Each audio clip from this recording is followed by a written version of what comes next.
দেখো, বড় লোক হওয়াটা জরুরি, কিংবা আমাদের জীবনে আমরা আমাদের যতটা হাই লেভেলে ওঠার কথা সেই ড্রিমটা আমাদের প্রত্যেকের থাকুক, এটা আমরা চাই। সুতরাং বড় লোক হওয়াটা জরুরি, কিন্তু বড় লোক দেখানোটা জরুরি না তোমার জীবন। এক কথায় যদি বলতে চাই, বর্তমান সময়ে দেখা যায় কিছু মানুষ ক্ষণিকের জন্য হঠাৎ করে গ্রো আপ করে গেছে একটা লেভেল থেকে এক্সট্রিম লেভেল পর্যন্ত।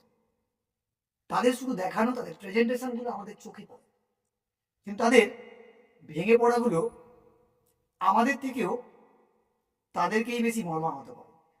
তাই বড়লোক হওয়ার স্বপ্নটা দেখুন, কিন্তু বড়লোক হওয়ার পর তাকে দেখানোর স্বপ্নটা জীবন থেকে মুছে দাও। আশা করছি তোমার জীবনে পজিটিভ কিছু ইম্প্যাক্ট, আগামীর জন্য কিছু বার্তা তুমি দিয়ে যাবে তোমার ছেলে কিংবা তোমার নেক্সট জেনারেশনকে।